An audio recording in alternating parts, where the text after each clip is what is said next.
Thank you so much. It's a great pleasure to be here. First trip to Chile, so thank you. And thank you all for coming back after dinner. So yes, this is the EMBO Keynote. So EMBO has asked me to present a couple of slides just to remind you of EMBO and what it does for the community. It's important funding for a lot of young scientists, so have a look on the EMBO website. They fund fellowships for researchers internationally, courses, workshops. I believe there's actually one coming in Chile next week. And then young group leaders, and so there is support for global network scientists, so have a look on the website. And of course they have a range of journals, these are the journals on the left, and a peer review platform on the right. So it's a great organisation, and it's a pleasure for me to be the EMBO lecturer. Okay, so enough of the EMBO advertisements.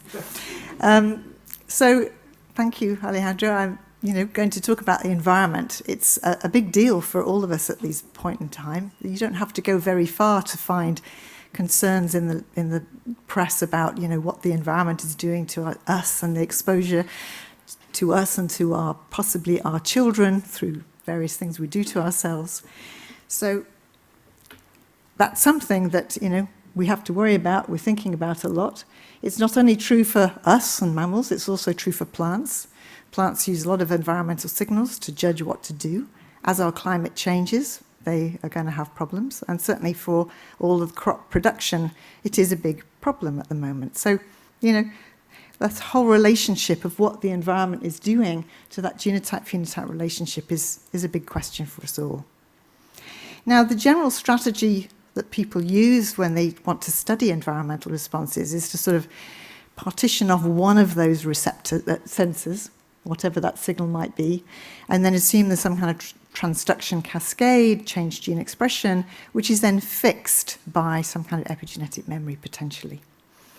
But what I'm going to try and persuade you of today, especially for environmental responses which have this long-term influence, is that this is probably an oversimplification, and if we think about it in slightly different ways, we might get to a better answer. And I also want to persuade you that plants really are great systems to study this G-P-E and relationship, which is important for everything. And the pathways that I'll tell you about, we came at it from genetics, but every pathway we've looked at is generic for gene regulation and chromatin regulation. There's nothing specific to plants. So potentially the concepts that come out are widely relevant. Now, when I started my lab, and this is a very long time ago now, the question I had was actually, how do plants understand the seasonal cues? So, of course, we all understand plants respond to light. As we heard that beautiful talk just before dinner, the clock's important, temperature's important. But most people study it with this sort of acute response, give it a change of environment and see what happens. But, of course, plants actually can't move around. They need to actually use long-term seasonal cues to time various things in their development. I think everyone's familiar with seasonal changes, whether it be in the UK or here. Plants do different things at different times of the year. But the question is, how are they measuring those long-term environmental responses? How do you measure a whole season if you're a plant? So this is what my lab focused on, and we focused on winter, because actually at the time, one of the easiest things to measure was flowering time. There's really very little known when we started this work on the molecular basis of seasonal response. And of course, the thing that happens often in spring that everyone is always excited about is the spring bloom. So we studied flowering and asked the question, so how do plants know they've had the whole of winter to then align their reproductive transition, the flowering, in spring? And at the time, this was important for many crop species, and so there was sort of a lot of thinking about what might be happening. And the idea was that there was something gradually changing with time, and the temperature was averaged sort of over a daily period, and the plant was monitoring that average temperature change. But nothing molecularly known. Now, of course, I show trees here. We don't want to do genetics on trees, so everything we did exploited Arabidopsis thaliana, and I'll show some pictures of Arabidopsis. But one of the many experiments we did over the years was to actually do some field experiments in real winter conditions. And this was a graph, you sometimes get a piece of data that changes the way you think. And we'd done some field experiments. It was in a field in Sweden in 2014, and we had temperature loggers next to the plants. And we were then just looking, these are hourly temperature monitors, just the incredible fluctuations in temperature the plants are having to cope with. Now, looking at this, when we looked at this, we thought, well, perhaps this is actually the nice constant cold period. There was a lot of snow on the ground. The temperature loggers were slightly insulated from the air temperature. Perhaps this is when the plants were somehow detecting or sensing they were having winter. But then when we went back in and did some transplant experiments, and we took plants out of the field back into the growth chamber to say, when have they had enough cold? So they've registered they've had winter and they're going to flower. It turned out that by the beginning of November, they had fully registered they'd had winter. So that raised the question of how the plants were registering these really complicated fluctuating temperatures, some of which on a daily basis were wider than the whole seasonal change. How they were registering that? And obviously not only how they were registering those noisy temperature profiles, but also from the fact they had to understand the whole of the season had gone by. They not only had to register it, that day, but the week before that, and the week before that. So over weeks and months, this is how long the plants needed to monitor the cold. So you'll see my seminar ends up very nicely sort of fitting around these two questions. Firstly, I'll talk about the memory of the prior exposure, and then how the plants are actually registering this really noisy temperature profile to actually understand, yes, they had enough winter. And of course, winter is very different in different parts of the world. Now, I'm going to talk about temperature Arabidopsis flowering, but you'll see that the pathways that we've come across and the concepts potentially can generalize. And so, depending on what you're working on as I go through, think about how this might be relevant in a different context. Any complex noisy signal perceived over long timescales may well have a somewhat similar basis. And that could be true for nutrient sensing, for these complex biotic interactions in plants, but maybe even things like stress, diet, and aging, rather complicated signals that have to be monitored over time. Okay, so as I said, we didn't study trees, we studied Arabidopsis. This was right at the beginning of the Arabidopsis era. We didn't need to know anything about the process. We just exploited the fact we could do molecular genetics in Arabidopsis, make mutants, clone the genes, and see what we'd disrupted. But the beauty is actually Arabidopsis, which, if any of you have grown it, you'll have probably used the rapid cycling type. But that most Arabidopsis are not actually rapid cycling types. They need the whole of winter. They germinate in autumn. They're very late flowering unless they've given weeks of cold. So you see here's some Arabidopsis plants that have been given no cold. They're flowering late, but with 3 weeks, 6 weeks cold, you see now the flowering is accelerated. So this process of vernalization, which is very important for many plant species around the world, very important for many of our major crop plants. And these characteristics of a slow response, quantitative, not graft transmissible, so that somehow it's mitotically stable. You can take a cutting of a plant, regenerate a new plant, and it will remember it's been exposed to winter. But once it's gone through meiosis, seed production, then it's always reset. So every generation of seedlings then needs vernalization again. So those are the physiological characteristics, which are the same for Arabidopsis as other plants. And through a lot of analysis of natural variation, through many labs, through lots of activity, we came down to finding that really the basis of this really chiefly depended on the regulation of one gene. Now, people sort of say, gosh, that's interesting. Is it just one gene regulating flowering? If you do a mutagenesis, you'll get 300, 400 genes that will affect flowering. So what's been interesting, and I'll try and get back to this at the end, is that why is it that Arabidopsis accessions somehow have used this one gene over and over again to really regulate its reproductive timing? And it's not only true for Arabidopsis, it's actually now been shown to be true very widely across different plant species. So despite the fact there are many genes that could be modulated to affect flowering, nature's tended to focus on one. Evolution's played with one. So that makes it easier. We just have to look at mainly one gene. It's a gene flowering locus C. You just think of it, it's a MADS protein. It's a transcriptional repressor, which basically keeps off a whole set of genes required in the meristem for flowering, for the floral fate to happen. So it's a brake to flowering. If this protein is expressed, the plant stays vegetative. And so this schematic shows over the life cycle then, in the winter annual types that require vernalization, upon germination you have high transcription of FLC, and then slowly during the weeks of winter, and I show on here this temperature profile which I showed before, the transcription goes down. And then as the plants come back into the warm temperatures of spring and summer, it's epigenetically maintained in that off state, where now day length, warmth, sugars, all sorts of goodies that are required for flowering, because flowering is a very multifactorial process, come in and the plants actually flower. But then actually, as the seed pods are formed and the seed are formed in the seed pod here, FLC expression is reset. So it comes down to an epigenetic switch. It's on as the plants germinate, you switch it off by the cold, and then it needs to switch back on again. So the question was, what's the molecular basis behind that? So, of course, as I said, we went in, because it was Arabidopsis, could do the forward screen and look for mutants now that didn't vernalize properly, that had late flowering even after vernalization or 6 weeks of cold. And that took us into the world of another PRC, I noticed earlier, but this was polycomb repressive complex, this chromatin silencing complex, which is very well conserved through mammals, through flies, initially characterized out of flies, that basically methylate histones, H3, specifically lysine 27. And I'm going to show this as on my nucleosome blob, the red. It's a characteristic silencing modification.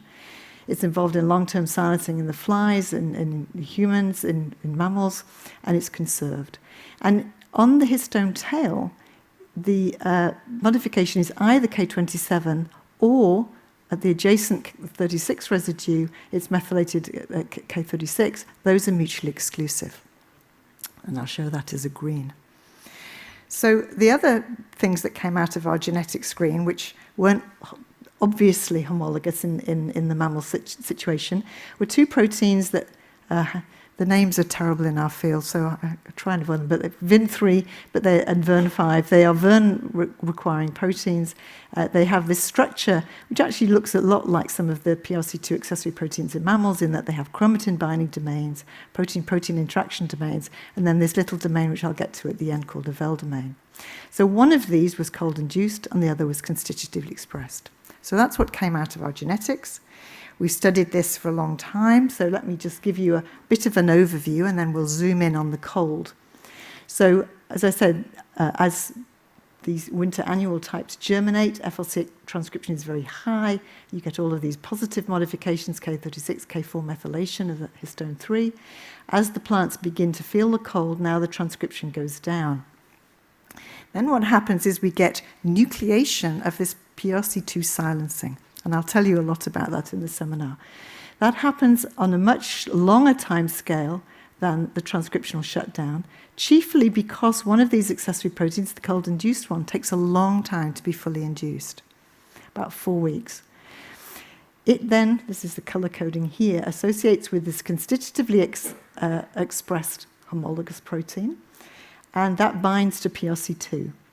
And that is only found at one place in the gene, and that's just downstream of the transcription start site over a 3-nucleosome region. So slowly, this VIN3 accumulates in the cold. Now, I'm going to tell you a lot about the cold, but I'm just giving you the overview here. Once the plants come back into the spring, VIN3 drops precipitously, the expression level, but the polycomb stays there with the VERN5 constitutively expressed protein, but the K27 mark spreads across the whole gene now. There's about 35 nucleosomes across the whole gene. And there's actually 2 phases. There's a second phase later on, which is just PRC2. But this spreading is required for the long-term epigenetic memory. And then, of course, the gene is reset as the seedlings are formed, as the seed are formed in the siliques. So we're just going to focus on this cold part to look at those 2 questions.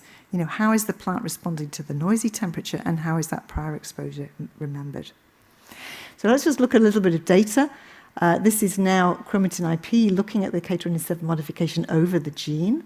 The gene has got these 7 exons shown in the rectangles here, and here is this nucleation region of these 3 nucleosomes where the K27 accumulates downstream of the transcription start site. So this is not in the promoter, this is downstream. With increasing cold, you then get increasing amounts of K27 modification. But chiefly stays until about 8 weeks at this 3 nucleation region. Now, when we first got this, as molecular biologists a long time ago, we thought, oh, great, quantitative accumulation fits with now quantitative silencing, which has quantitative acceleration of flowering. And actually think about it, well, this is, of course, grinding up many, many plants to actually get the chromatin IP. Is this a gradual accumulation at every gene, or is this now a switch to polycomb silencing in an increasing proportion of the alleles that are present in the plant? So to address that, we made a fusion with FLC, with Venus, so we could actually monitor in the plants. And I'm showing you now the data on the right, and then the image of what we're showing on the picture here on the left. And I'm showing you roots, because actually you can image roots very beautifully. And vernalization is a whole plant phenotype. All of the parts of the plant are responding to the cold. And the beauty with the roots is that the meristem is down at the bottom here, and the cells divide in an anticlinal fashion, so that these columns of cells are a developmental lineage. So you can have daughter, granddaughter, great-granddaughter in this file. And so what you can see with increasing weeks of cold, so this is 2 weeks, not much silencing has happened, 4 weeks, get more and more silencing, it's the files that are silenced. And this is a nice example here where this one file has not silenced even after 8 weeks of cold. Now this picture is shown once the plants have been transferred back into the warm to get the seedlings to grow again. So what you're seeing now is a switch in the meristematic cells to off, and then all the daughters and great-granddaughters remain off or remain on, depending if that switch occurred in the meristem. And this mosaic, if you like, of FLC is averaged across the plant, because of course flowering is a one plant phenotype, by the fact that a downstream target of FLC is a gene called FT, which makes a protein that moves through the plant, so that averages the signal. So this was interesting in that, the quantitativeness was not actually because of a quantitativeness at each locus. It was actually an on-off switch with an increasing probability of an increasing fraction of the cells having that digital switch.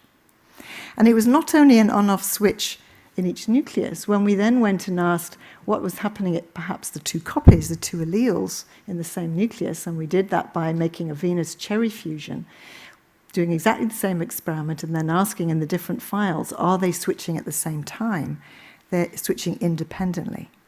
So that pointed us to the fact that whatever this switching mechanism was, it was local, that the 2 copies in the same nucleus could behave independently. And that was a surprise because, most people the concept of transcriptional regulation and the memory of that was going to be memory was held in trans somehow. But if that was the case, it would affect both copies similarly. So what this experiment says that it was actually independent at each allele. It was the local chromatin environment that was causing that silencing and maintaining the epigenetic stability of that silencing through subsequent mitoses. Now, other people have now done similar experiments, and I just put 2 references here, but this is certainly true for these 2 papers in mouse and in C. elegans M. cherry, this multi-gene transgene array, where you have memory and silencing. It's likely to be digital and local regulation. Okay, so what do we know about this switch? Well, as I pointed to before, it involves this PRC2 complex with various components, all very conserved with the Drosophila and the mammalian components. These 2 proteins that came out of our screen, one is just cold-induced, this VIN3 protein, and this homolog VIN5, and also a DNA binding protein. But the questions that came out looking at the biology was, well, why is it so slow? Is it just because VIN3 is expressed so slowly? Why is it there, downstream of the transcription start site, over just 3 nucleosome region? And what makes it epigenetically stable? So let me just give you some of the data addressing those 3 questions. So the first one was, why is it so slow? Well, we went in, and again, this is some years ago now, so I just give you the punchline. For genetic screen, always, when you don't know the answer, set up a genetic screen, find out what's going on. We got dominant alleles of a particular gene called NTL8. Actually, the dominant alleles were then ectopic activation of NTL8. And so, to cut a long story short, that's a direct activator of this gene VIN3. And so we assume then NTL8 will be cold-induced somehow. but NTL8 is really expressed only in the very few cells in the meristem. I'm showing again the root here. This is a protein fusion to NTL8. There was no indication that the RNA was cold-induced, that the translation was cold-induced, and we were scratching our heads for a bit until we actually, and this was really through working with Martin Howard, who's a colleague I'll talk about later, thinks about things much more from a theoretical point of view. And actually what happens is that the half-life of this protein is very, very long. The half-life is greater than 2 days. And so it's transcribed just in one place, but during the cold, as the cells are now dividing more slowly, the growth is slower, the protein accumulates just because of this very long half-life. And so that very strange, long, slow accumulation is explained by this indirect temperature sensing through effect on growth. And that was a big surprise to us, but that sort of makes sense. So that's partly why it's slow. The second question is, why is it just there? Well, that again came out of genetics was a helper in that one of our strong Vern mutants turned out to be a single point mutation in an intronic element, in this intron here, which defined the nucleation region. And that blocked binding of this DNA binding protein that had come out of our proteomics called Val1. Now, Val1 has many targets in the genome. It's a B3 DNA binding protein directly interacting with these different polycomb complexes, and we thought, okay, this makes sense. Here we have a nice cis element. We have blocked the binding of Val1, but of course, what I've shown you is that it's a local.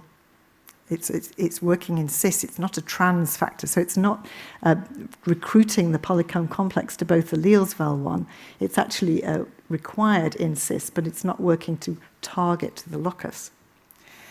So actually, we've pursued this a little bit further by introducing this accessory protein Vin3 into a background now with that point mutation. And if it was really a recruitment model, that the DNA binding protein was recruiting PRC2, which is sort of the model out there in the field, you would expect that the Vin3 wouldn't be accumulating at all at the nucleation region. But you can see it accumulates just fine. It's just not able to function without this Val1 DNA binding protein. And again, we sort of, through lots of conversation with Martin Howard, and I can't really do justice to it, there's a lot of different papers here. This is work from Anna Schulten in the lab at the moment. The way we're thinking about it is that Martin had proposed many years ago that transcription and polycomb were mutually antagonistic to each other. And this was a theory paper with Scott Berry. So that transcription overwrote polycomb, but polycomb shut off transcription. So you got to think of these two things like a tug of war. Rather than a sequence going on, something triggering transcription, which then is followed up by chromatin, these two things are mutually exclusive antagonistic to each other. And that's then, often things are interpreted in a different way if you think like that. And what this DNA binding protein was doing was helping polycomb, not by directly helping the polycomb, but by inhibiting transcription, taking away one of the players from the transcription tug-of-war team. Now, so if it's not the Val1 DNA binding protein taking polycomb to that 3 nucleosome region, well, what is defining that 3 nucleosome region? And again, this is all published, so I'm going to show you the final point. What we got into was to saying, well, are nucleosomes important in some context? So this was work with Miguel Montes in the lab, who did MNN nuclease. We had to enrich to get very good coverage, and we then mapped the nucleosomes at FLC in warm and in the cold, and then used that mapping data set in collaboration with Rosanna Colapada-Guevara, who's a computational biologist at Cambridge, doing sort of these big-scale nucleosome modelings. She's done a lot of work on the liquid nature of chromatin. And what came out of that was that there tended to be sort of, on the whole, of course, these are very dynamic arrangements, but on the whole, in the warm, the +1 nucleosome clustered with 2 and 3, revealing the TSS of FLC in the warm, but that was different in the cold. +1 moved, the TSS was less open, and there was a sort of 3D arrangement. And our favourite hypothesis now is that what polycomb is recognizing is some 3D arrangement of the nucleosomes. So there's a multivalent sort of association with DNA, proteins, and all of these proteins that are part of this PRC2 complex are important somehow in defining and holding a polycomb to that region. Okay, so that was why there. So then the third question was like, well, why is it epigenetically stable, this nucleation event? Now, for most people, when we draw these cartoons, when we draw something binding, we sort of then assume it's stable. And these schematics are always a bit misleading. But actually, as people are doing live imaging and transcription, we realize that these proteins are not actually sitting there for very long at all. If they're there for a millisecond, it's a very long time. These things bind and are let go. So in fact, we realized that, in fact, this nucleation event was somehow an event where some kind of feedbacks were now holding the polycomb complex to this nucleation region.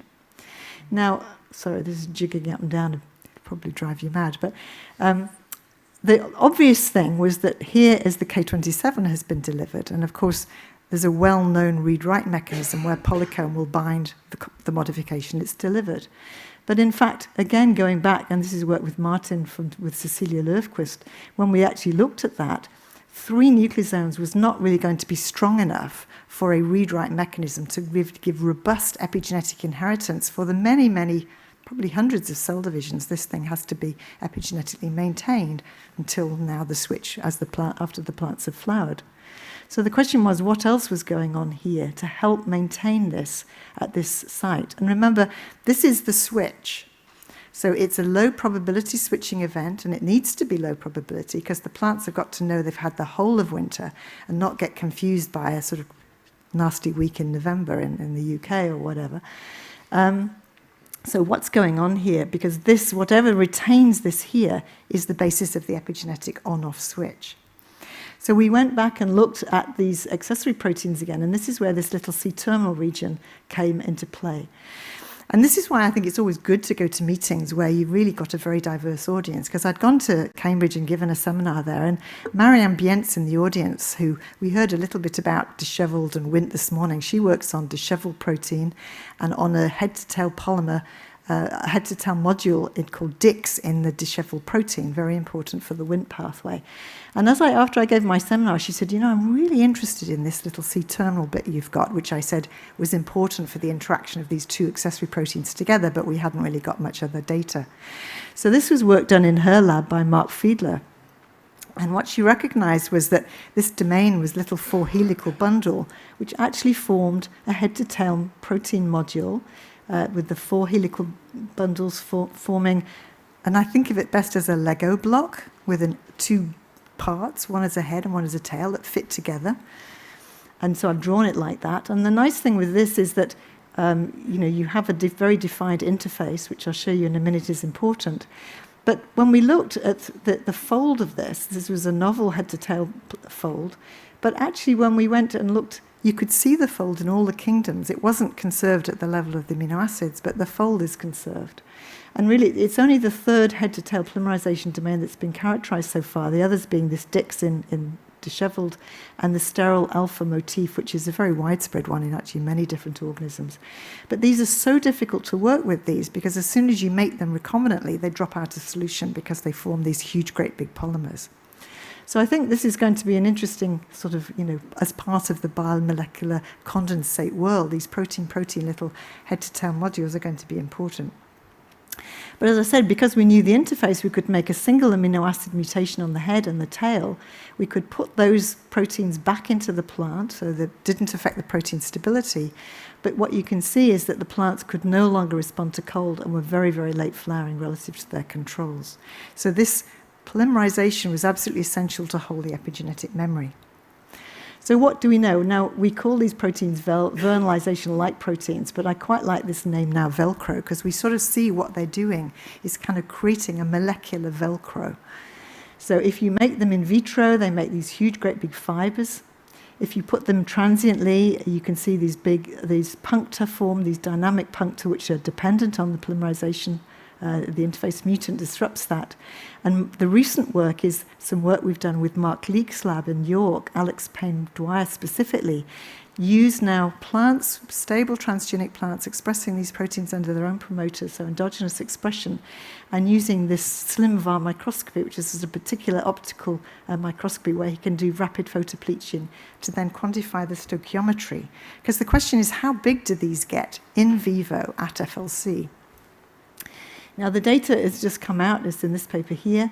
So if you look at VIN3, which is this cold-induced one, and you look at the number of molecules in the particles that are being imaged, there's, of course, none without any cold. All of these little dots are the different particles that he's been tracking, roughly somewhere between 20 and 40 signals per particle, and that gets bigger with 6 weeks cold. But the interesting thing was looking at now the constitutively expressed one. Of course, it was there before the cold, but then the particle sizes, the assembly sizes, got bigger with the cold, and they then stayed bigger even after the plants had come back into the warm and grown for 2 weeks, where this other cold-induced one had then gone away. So there was some memory now of this larger assembly that was associated with the epigenetic memory. So the picture that we have is that at these 3 nucleosome region, which we've got this 3D structure I've tried to draw here, we have this assembly of proteins, PRC2.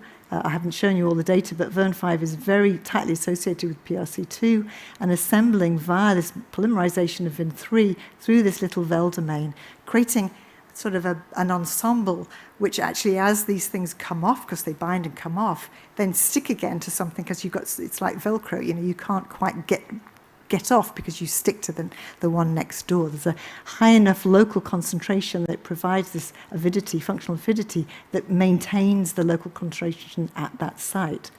To get over the threshold to cause that switch in the first place, but also then through division will divide onto the 2 daughters and then recreate the numbers to maintain that epigenetic stability through subsequent generations. Now, I put this in for the plant people in the audience because, we've defined all of this at FLC, but these VEL proteins are not specific to FLC at all. They've got many thousands of targets which do coincide with the polycomb K27 trimethylation over the Arabidopsis genome. So I think they're likely to do this for many other targets in the Arabidopsis genome, and they're also conserved all the way through plant evolution. So this may be a very important property of polycomb memory in plants. Okay, so I have a little bit now just to turn to the second question, and what I want to do is just summarize. These 2 questions I was telling you about, what holds prior exposure? Well, I would say it's this switching mechanism that I've explained, our current understanding, this nucleation event. And that's, if you like, the counting mechanism that is allowing the plants to remember that prior exposure. And this will be then potentially slightly different in plant species or Arabidopsis cultivars adapted to very different winters. Some winters are 20 weeks of cold and some are only 4. So that's the counting mechanism, but this is a fairly slow mechanism. What about this early step and how are the plants defining this really complex, noisy environment? So that's the second part of the talk, what's judging noisy temperature information. Now, to cut a long story short, we looked at all sorts of things in a totally non-biased way as to what's changing in those early cold steps. And we bumped into, a long time ago now, antisense transcripts to this gene FLC. So the postdoc at the time, Simon Swizuski, christened them cool air because there was hot air, which was the homeobox silencing in the animals. So we would have cool air. And cool air is generated from a promoter which is immediately adjacent on the sense strand to the poly-A site. And I don't think that's a coincidence. As we shift poly-A sites, we shift antisense start site. There seems to be some linkage. They are cold-induced, as their name suggests, and shown on this northern analysis here. And they're alternatively spliced, and they're alternatively polydylated. And there are lots of forms. I show the major ones here. But every time we looked at, natural variation, we looked at various genetics, we looked at all sorts of things. We keep coming back to analyzing these cool air transcripts. So what do we know about them? Well, they are induced relatively quickly.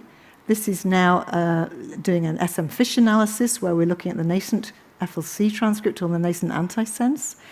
They're induced much earlier than the VIN3, so it's all a much faster time scale than the epigenetic switch. And as you make the couleer, you correspondingly switch off the FLC strand. Now, that could be convergent transcription, of course, but in fact, as we did the fish, green is the antisense. This is the nucleus here. There were two things. One is we never saw yellow. It didn't seem to be transcribed at the same allele. And secondly, the green dot was always much bigger than the sense dot. So we somehow had some kind of condensate. We still don't know very much about them. But we christened them in the early days clouds because they looked a bit like the exist clouds with a mammalian inactivation. So when we wanted to look now at what was happening over a time course, if we look, and again, using SM fish, looking in plants with no cold, you have to search quite hard. With no cold, less than 3% of nuclei, you'll find couleer transcription. They are expressed, but at a low level. Here you see both alleles are expressing, in these nuclei just one. Within a week, these are huge. And actually, when you do the corresponding DNA fish, you realize these huge, great big blobs are over the locus. So it really is a bit like the exist, sort of. And these are retained there. And then by about 3 weeks, it's a transient pulse. They sort of break up into many fragments.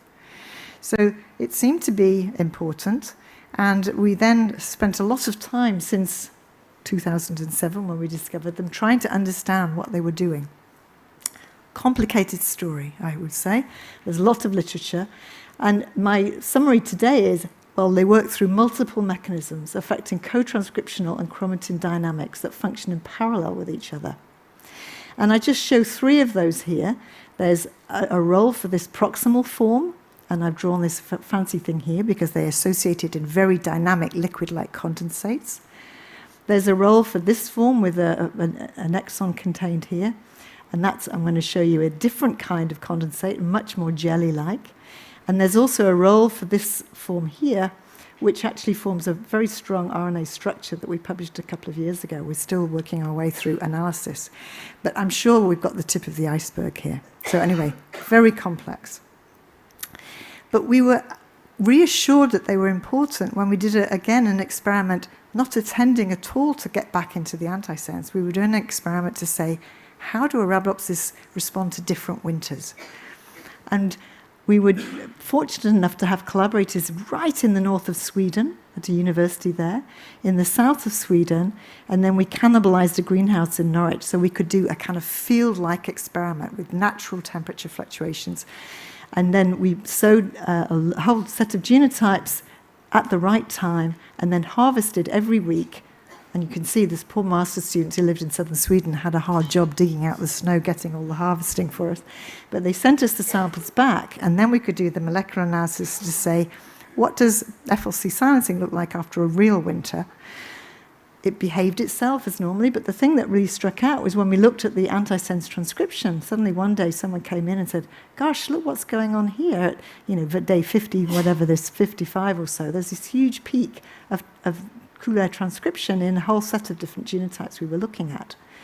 And so when we looked at the temperature profile, and this is what's shown on the top here, and this is blown up, this was the first night it went to below freezing in that season. So we thought, oh, that's interesting. I wonder if that's actually, really what's going on.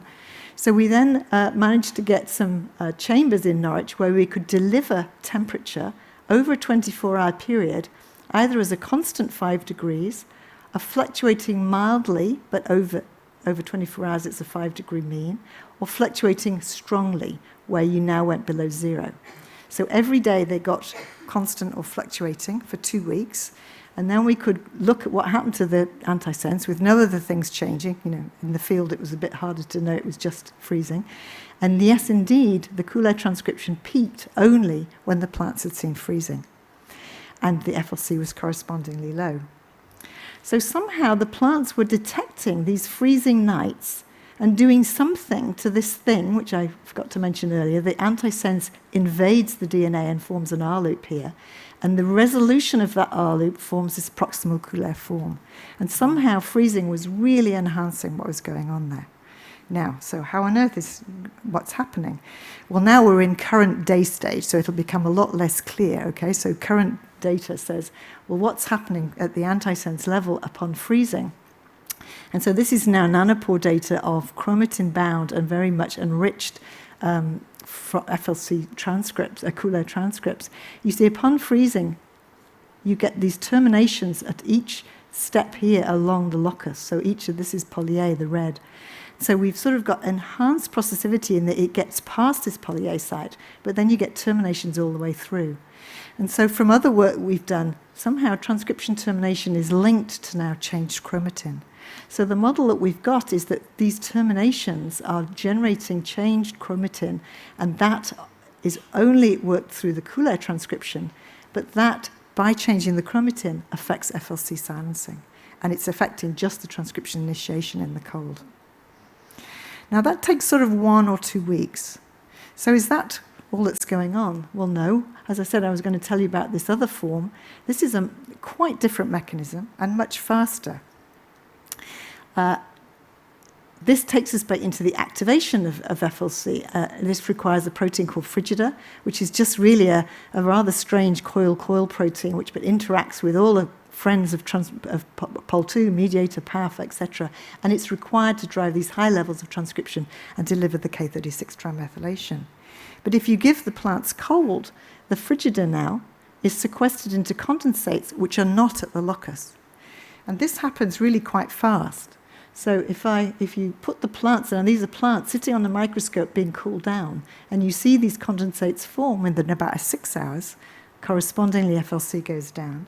And then if you warm them back up again, well, that goes away with corresponding dynamics. So this is a much faster response.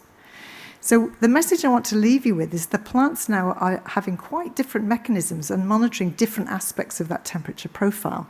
So if this is the temperature profile they're trying to monitor, then with frigida, when it's warm in the afternoon, it's strongly activating transcription. But as soon as it starts to go cold, you sequester frigida, and that prevents transcription. You've got this quite separate antisense mechanism through these antisense terminations, now shutting off FLC transcription. And then, of course, you've got all this VIN3 regulation through affecting the epigenetic silencing through this long-term, rather gradual temperature effect through slow growth. So you have actually these different temperature antennae monitoring different aspects of the temperature, integrating it through a changed transcription and then a switch to the silencing. So really, it's not a major thermosensor, because everybody's in the field wanting a thermosensor. Every aspect of this mechanism is affected by temperature.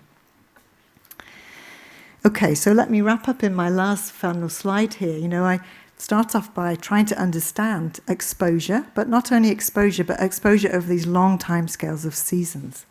And it raised these two interesting questions. How do a plant or any other organism register prior exposure, and how they judge these noisy temperature or environmental information? And that's taken us into these two mechanisms that I've elaborated. One is the silencing mechanism, the switch, and it's an interesting counting mechanism. And the regulation with the polychem regulation is local and digital, and the temperature sensing is over these very long time scales. So this is very slow, and it's important it's very slow for vernalization to be the right biology. And then, of course, you have the temperature sensing of these noisy signals through many different aspects, in our case through the Coulombs transcription. Coulombs you wouldn't see. If you did an RNA-seq, you wouldn't see it. It's a very rapidly turned over transcript. All you would see is the nice sense transcript going down. You sort of have to search for these non-coding transcripts to be able to see them. But what they're doing is affecting the chromatin environment, which then affects the transcription of the sense strand. Now, when we first looked at this, it looks like a nice sequence of events, but actually these are mechanistically quite separate. And the fact that in the paper last year, we changed a lot of these things and then looked at the dynamics of the switching, and we changed the switching and looked at the dynamics of the transcription, and you could see that they could flex independently. And of course, the advantage of that is that this gives a really robust registration of winters which may be very different every year. And I think the other thing that comes out of this is that this is all transcriptional regulation, polycomb. These are very conserved things that couldn't really change upon adaptation. So as we get into now looking at the adaptation of FLC, it comes about entirely through non-coding SNPs that then interact with these complexes differently. Because you can't change polycomb and transcription and not have a fitness problem to the plant. So in fact, this is what's been very interesting as we looked into the adaptation, which I haven't got into. It's all non-coding SNPs affecting different aspects in very different ways. But that, of course, is fantastic in terms of being able to manipulate crops, because we can now go in with FLCs in the crops and know what we need to tweak to change vernalization response in these different plant species. So the various take-home messages now from this slide I started with is that the surprise was, there was really distributed temperature sensing. So I would say think about environmental sensing maybe in a distributed way.